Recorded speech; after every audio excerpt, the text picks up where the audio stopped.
Hi guys, happy Friday. So today we're going to keep on reading and we're going to be we're starting and finishing chapter 11. You can see there's some little stars, some sneakers. So let's see. If you remember in chapter 10, try thinking what is that we read in chapter 10. Stella was with her family, right? With her abuelo and her tia Juanis, and they were celebrating Thanksgiving, right? And they were celebrating, and she was thinking a lot of at first she felt kind of sad because she couldn't express herself, but then towards the end she started thinking about what if I never left in Mexico? What if we never did? Wouldn't it have been better? So what did you guys think about that? Let's see what she says in chapter 11, okay? Do you want to go with me to the office, Stella? Mom asked the Sunday after Thanksgiving. I need to catch up on some work. Mom sometimes has to go to work on the weekends when it's really busy at the office. This time it's because she took a few days off to spend time with Abuelo and Tia while they were visiting. Yes, I say. I race upstairs to change out of my pajamas. I love tagging along with Mom to work. I like to see where she spends her time every day while I'm at school. Nick normally goes biking with Jason instead, so it's our special outing. Mom has an important job as a boss at a radio station, which means she has to look professional all the time. She even has to wear high heels that make her look super tall. I like to try them on sometimes, but I can only walk in front with them for a second. I love the noise they make though. Since it's the weekend, we both wear sneakers instead. Instead of driving, we ride the metro station to Mom's work downtown. This train station is covered in signs that say Metra, the way to really fly. As we ride the train, I like to pretend I'm grown up like Mom. I even borrow her briefcase to carry my fish book to read on the train. I read all about the clownfish on the ride. Did you know the real name for a clownfish is an anemone fish? Anemone fish? Mom nods while checking her email. I heard that once. Well, did you also know that male anemone anemone fish take care of their eggs? She puts down her phone. That I did not know. Luckily, anemone fish, anemone fish, moms. So she's saying lucky for the anemone fish moms, right? Mom looks out the window for a second. I feel bad that she has to do everything by herself. Dad's not around and he never sends any money. The excuse for why he never helped before was because he had no money. But now that he works for Tio Carlos there isn't really an excuse. Mom flutters her lips and turns back towards me. Okay, my little sea explorer, she says, wrapping her arms around me. Tell me more about fun fish facts. After I tell her more about the anemone fish, for the rest of the ride, we get to her office. I'm excited. Going to work makes me feel important and grown up. As we enter the building, we have to wave a badge. What does closed circuit television mean, Mom? I say, pointing to a sign. It means there are cameras recording who comes in and out of the building. Cool, she laughs. Near the elevator sits a security guard named Carl who wears an official uniform. Working again, Miss Diaz? Just for a little while, Carl. Carl waves at me. I salute back. After opening a bunch of doors with Mom's badge, we finally get to where she works. From there, we pass the vending machines with food I've never seen before. What's a honey bun, Mom? My face is pressed up to the glass. I'm not sure. Honestly, it's an American thing. I've never had it. Can I try it? I ask, pressing my face closer. Maybe another time. Mom keeps walking and I have to run to catch up to her. Near the vending machine is a whole kitchen with a refrigerator and a bunch of tables. Do you eat here, Mom? Sometimes. Many times I have business lunches or I eat in my office. As we continue to walk to her office, we pass all kinds of computer equipment. There are huge photocopy machines with so many buttons. I want to push and levers, I want to pull, but I don't. Then we walk past the DJ booths, where all of the people who talk on the radio work.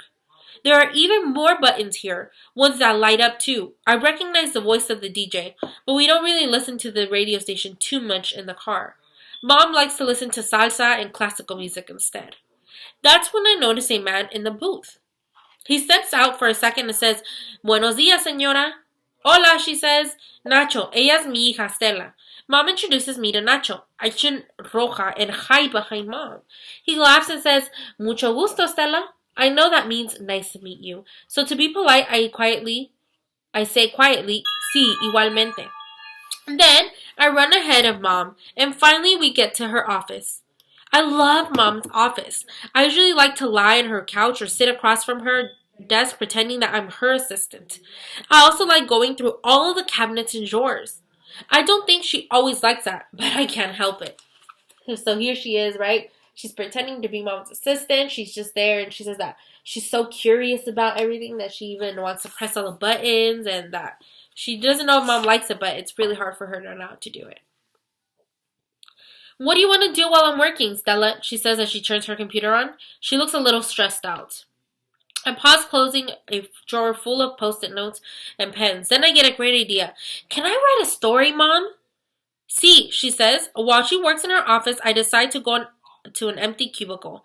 I get office supplies from the supply closet and grab every color pen they have. Then I get down to work. I decide today I'm going to write about the pirate Captain Rob and his sidekick, Monkey. Nick and I like to pretend we're pirates when we're swimming, so I dedicated to Nick at the beginning. I try to make it as close to a real book as possible. I put in a title page and I even write a biography for myself at the end. When I'm done, my book is 10 pages long with drawings.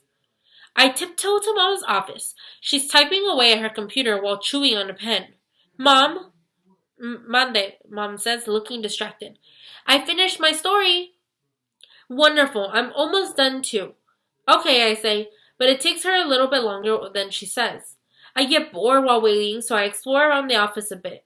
I even make myself a cup of hot cocoa in the kitchen. That gives me even more energy.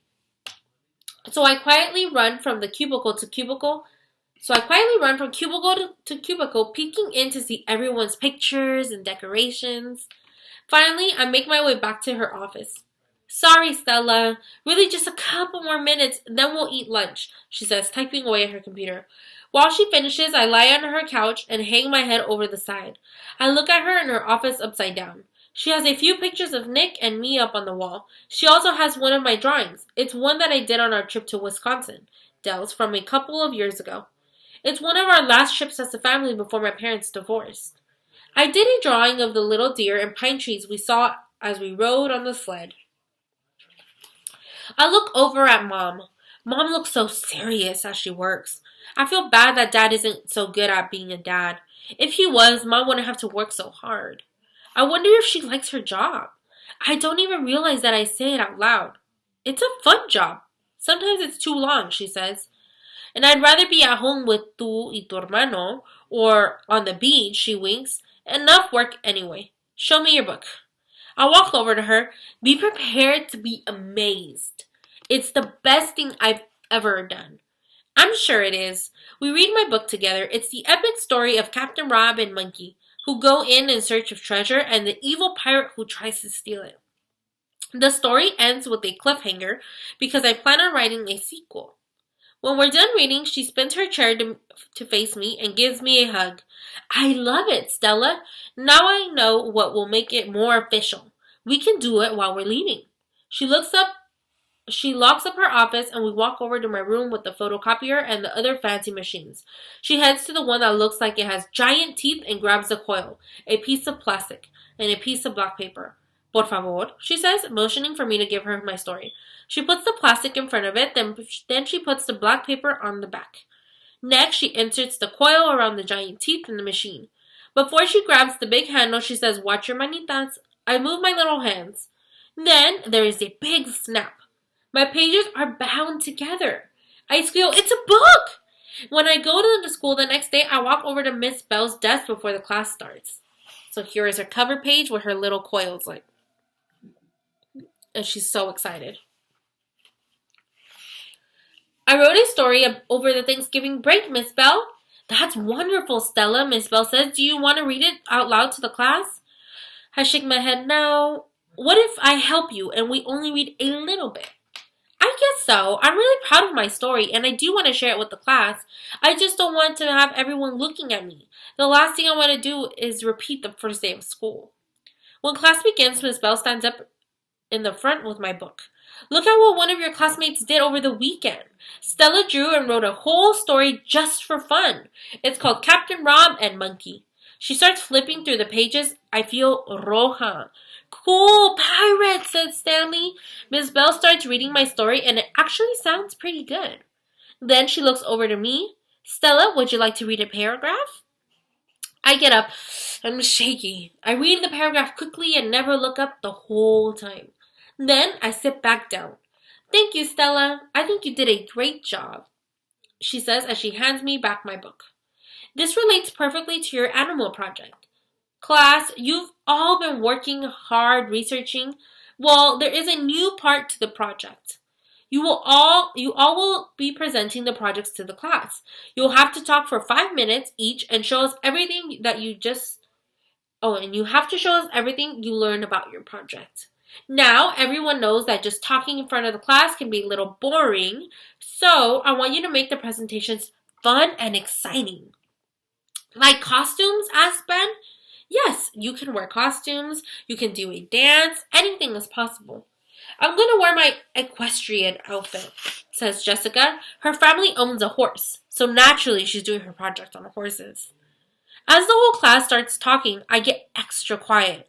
Now I have to do a whole presentation with complete sentences? And it's supposed to be entertaining? Maybe if I wear a giant sheet on my head, it will be less scary. Then I look down at my book. Maybe it won't be so bad. I made it through reading a paragraph in front of the whole class and didn't stumble at all.